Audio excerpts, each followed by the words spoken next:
Hi guys, my name is Noni Matikela. Welcome to the Noni M podcast. Today I found something that is very interesting and I thought, you know what, it's actually worth talking about. I saw BC sitting down doing an interview with the SMWX podcast, and I was like, I'm going to listen to this and then I'm going to come and share with my people about it because it was quite interesting. And I added my like there. Did I subscribe? I'm not sure. I know the guy, but I forgot his name. But I do know him. I've seen his work. He's great. He's doing very well for himself. And it's a very big podcast. And I love what it does. Anywho, so BC did the interview. It was very moving. It made me look at Uba Bukaile in a different eye than him as a minister of police. He spoke about his early life, July unrest. He spoke about his relationship with former President Jacob Zuma. He spoke about the MK party. He spoke about I'm going to talk about the parts that I listened up. I'm not yet done, but I'm just impressed by the interview skills of the guy, and I'm learning a lot from him. And also how when former Minister Bheki Cele is relaxed, he is as a person. I've seen him within videos where he was a dancer and stuff, but I've never really saw him in a relaxed manner except doing his work, which is being in office and stuff. And then he spoke about Mkwanazi. He was starting to speak about the crime in SA. He was being asked that question. I didn't hear about the GNU yet and the ANC at large. Not really. In fact, I don't think I'm really interested in that for now. I'll catch up when it comes to those details at a later stage. I had interest in these parts. So his childhood and early life, he was born and bred and battered Mzumbe. Ungumkhaya kaMusa Mseleko. He was born, bred, and battered in Zumbe. And he was also born in 1952. He's an old man. I didn't realize he doesn't really look that old, actually. He is old, but he still looks emandleni. He's still in power, do you understand? Yes. Mhlambi, he doesn't eat everything because he doesn't look very, very old or kukile. So, no, he's not aging. Except for that, he's not a very handsome man, but he's a man and he's looking fine. Ungubaba nje alright. Look, uphilile, sengisho akaguganga. I know it may sound whatever, but that's not what I mean. Asubhudomhle. But right, uphilile, he's in good health. That's what I see. He looks fine. He looks really like fine. Mhlambi, he eats well, he looks after himself his age, and when I look at him, they did not match. I was like, okay, guess. Now I thought maybe Ugo 60, not on 72 or 73 years old. I didn't think so. Anyway, and then his mother gave birth to him in 1952. And then Umamake was 19 years old when she gave birth to him. And then Umamake at the age of 20 passed away. At the age of 20, the mother passed away. At the age of 20 of his mother when his mother was 20 years old, she passed away. So, and then he says that he was raised by his stepmother, who was very good to him to an extent for a very long time. He never knew that was a stepmother. He thought that that lady was his mother. And then he moved to Lamontville. Gabo Babes Odumo is from Lamontville, if I'm not mistaken. So he moved there. That's when he started this thing of working in this career life of becoming a politician and stuff, but not right away. But a lot of things he learned them from there. His dad used to work at railway, and yeah, now he was a spray painter back in the day in the late 70s, 80s, so which got him into trouble at some point in his life. And the other thing that I noticed, he has a very sharp memory. That's why in the city, I do not believe his age. 1952. He looks very sharp, man. Even his memory, because he knows this was 1976, this was 1980, what. He still remembers details. He's very smart. He's a very smart dad. That I can tell. And then he spoke about Jay-Z. He spoke about Ubaba Duduzane. He mentioned the close relationship that he had with him, that and also between the 70s and the 80s, so and how they communicated and stuff like that, and how they became acquaintances at some point in life. And then he spoke about the formation of MK party, the new MK party. The new MK party that was formed by Zuma, and he spoke how hard it had hit on him. He really was hurt by what was happening at the time because they had Umkhonto weSizwe before, the original Umkhonto weSizwe. They had Umkhonto weSizwe, which everybody, almost everybody belonged to Umkhonto weSizwe. Yeah, but so yeah, when Jacob Zuma decided to open this political party now that is called Umkhonto weSizwe, that did not sit well at all. It was really hard to deal with. And then he says, because of his relationship with Jacob Zuma, which they were close, but that did not sit well with him. But I loved how he spoke in respect. He was so respectful. There was no disrespect, nothing from his voice and how he was speaking. And then he also said he was requested to speak to, or he requested to speak to Ubaba Duduzane. At the time, it was supposed to get arrested when he was refusing to appear in the Zondo Commission. So when that situation was happening, he requested to go and have a word with him because he could see this can very well go very left, very fast for the rest of the country. Uti, he could see that there was trouble that was brewing, and he was like, let me try to speak to UJC. And then he requested permission from the president, which is Ubaba Ramaphosa, and then to go and speak to JC. And then he was allowed to do that. He says he spent 3.5 hours speaking to JC. And at that point, JC was like, angidlali nani. Of course, that's not how he put it, but I'm just putting my spice, you know me. He was like, I'm not playing with you guys. I don't care what happens, but angiyi lapho or awungitsheli lokho. Awungitsheli lokho, aningitsheli lokho ANC member. Ayingitsheli lokho ANC. That was Jacob Zuma. He was like, no. And then he says that he could see there was trouble that was brewing if Jay-Z does not appear in the Zondo Commission. That alone he could foresee. And I'm sure he knew what he knew. He knew the plan and whatsoever he knew. And because he was a close person, close friend or acquaintance to him, he thought, you know what, let me try. What do I have to lose if I try to speak to him? He says he went to Uganda, and then there was a hoo-ha. I remember back then, there was a hoo-ha about him going to have tea and Uganda, no Jay-Z and stuff like that. And now it looked like he's in support of him. So he's like, yeah, a lot was going on at the time. So Uti being an MK cadre, Umkhonto weSizwe, the original Umkhonto weSizwe, it was hard.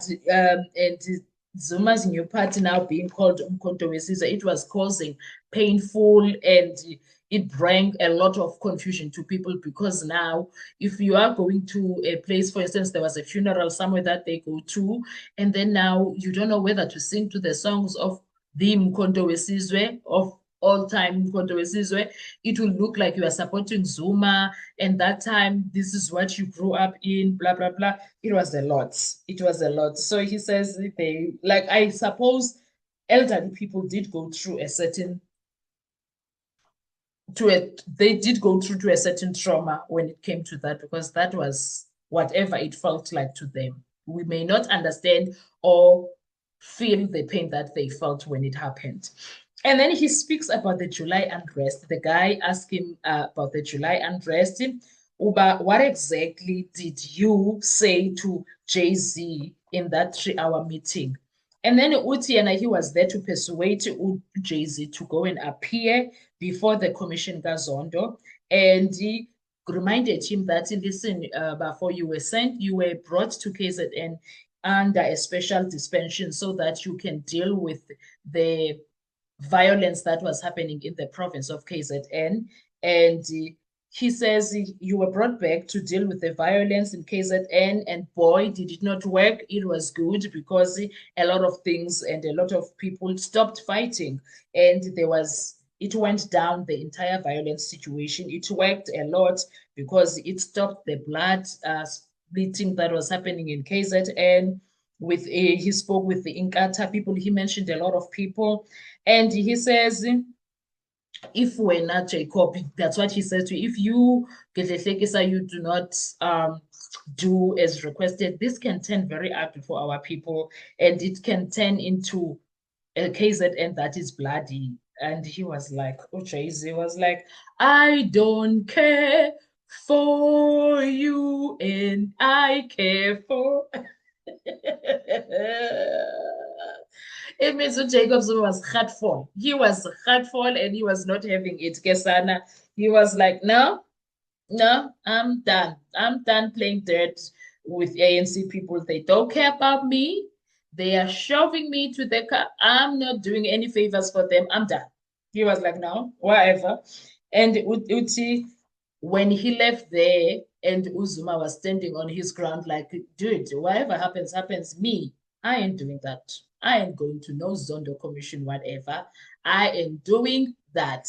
And Ubise Uti, I just knew it's about to go down. Hell is about to, your things are about to break loose.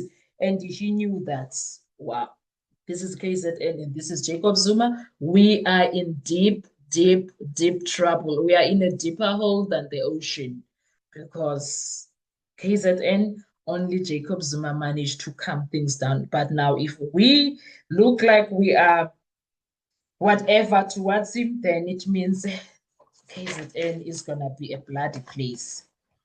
So he says he had to prepare mentally and in office of what is to come because he could see he was defeated mostly. He did not win Jacob Zuma over to go to the commission. And lo behold, it became disastrous because after that, welele, welele. Uti at some point in his life back in the day, he hated police, but now he had become a minister of police and he had to work with them. And then he says, one of the things that were profound that he says is that, you know what, ANC government back in the day, one of the other things that they have done well, people were trained. And all right, we had black people that are doctors, nurses back in the day, and we had people that were who started abo Thabo Mbeki are economists, abo Tito Mboweni were educated and became economists. So isn't this Ganjalo? He spoke about such things ukuthi people were trained in specific places or trades, whatever. But when it comes to policing, the army people were trained, but Amapolisa, no, no one trained South Africa about police, how to do that. And then he goes on to give flowers to the late Jackie Selebe, who was at some point in his life before dying, arrested for corruption and fraud and was in prison and then got medical parole and then came out and eventually passed away. He spoke about that. He was like, yo. And then he spoke about him as a police minister. 2010, do you remember? He says he had, I guess it was 2009, he had to go to Zurich to go and convince the world, spoke to people and went to Interpol in Lyon and asked them, please speak to the people, tell them to come to SA, it's going to be all right, because people were scared because of our reputation of criminality and criminal activities that are always happening in our country. So he had to deal with that. And then he speaks about him being, while this unrest was happening and everything, him and Sithole, General Sithole, who is, what's his name? Kehla Sithole, who was a national commissioner at that time, they did not have a good relationship as a police minister and a police commissioner. They did not have a good relationship. So he also mentions Nhlanhla Mkhwanazi, and then he says there were negotiations where about Msholozi handing himself over. Utiyo, he was supposed to hand himself over. The feedback was that he was supposed to hand himself over around 2 p.m., which he did not. It was 2, 3, 4, 5, 6, 7. And at that time, Uzondo had said that if Zuma does not hand himself over, that means the Minister of Justice and Minister of Police are going to prison. And he was like, me, prison, I'm going there. So he prepared Nhlanhla Mkhwanazi's unity or team to be ready By 11:30, they will need to go and fetch Jacob Zuma. And he says, you know what? That was the painful thing that he did not want to do, but had to be done, because if he doesn't hand himself over, then it will be that. So there were people, there was a unit who was waiting close by, just in case by 11:30 p.m., Jacob Zuma has not handed himself over in that July, then that means they need to fetch him. But fortunately, because he was going to get arrested for contempt if they don't bring Zuma to book, and so he had to do something and plan ahead. They even sent the closest cousin of Jay-Z, who promised that by 6 p.m. Jay-Z was ready. I took notes. Jay-Z was ready and to go. So when he left, and they kept calling because now the time is moving, and this guy is not moving. People who are watching by his house is not moving. He says there was a commissioner who was at Jacob Zuma's house, and it was a female person, but he did not mention her. And then he says that he mentioned that it would have been a painful situation if it had to go that route instead of Zuma handing himself. And he said when they got the call that he actually on his way, he's in a car, he's on his way to the police station. He was like, "Oh, thank you, God, I've been praying. I don't pray every day, but that moment I had to pray." And then he comes to speak about Mkhwanazi. He says he was ordered to be ready to go and fetch Uzuma if he did not go himself. But around 9, between 9 and 10, Jacob Zuma went to the police station. And that unit that was sitting there waiting for a call that you can go and fetch him could not go back to where it was supposed to go, like for work purposes, because now when that happened, Empangeni, the July unrest started. The July unrest started at Empangeni, and these guys, the unit that was, they had to go there. And he says, and then Alex followed, and the townships, Soweto, it was chaotic. Cape Town and Eastern Cape, nah, it was the other provinces. And then he says that Mall of Africa, after Alex was banned, it was next. Mall of Africa, it was next, but they had to make a plan for things not to, which as a result, people were unhappy, especially in KZN. They felt like they protected the pavilion, but the malls that were in the locations were close, and it was easy for people to target them. But for the pavilion, they already knew now, they anticipated that it's going to happen. So what they did, they prepared for that side. But when it was in the township, it was not easy to be fully prepared, but they did their best they could. But people lost a lot of things, people lost jobs and everything. It was just chaotic. And then the other part that I loved is him mentioning Uguti, there are police failures that happened during that time. As much as police worked so much, but there were so many failures that happened. And then he says that was a hole in the security cluster. That July unrest showed them flames. He agreed on that part. And I was like, wow, BC, okay. And he was very relaxed, Upapa Shem. He was very relaxed. Very relaxed. I know most people in SA, when it comes to the Senzo Meyiwa case, they don't appreciate him at all. And now I'm not happy with him when it comes to that. But Ugai did not ask him about that. I wish Ugai is going to do another sit down with him, because I think he should have asked those questions about the AKA case, about the Senzo Meyiwa case, these high profile cases that were never resolved during his time. Or perhaps because they were arrested, maybe that's why, I don't know. But I was hoping I was going to hear about that, but I did not.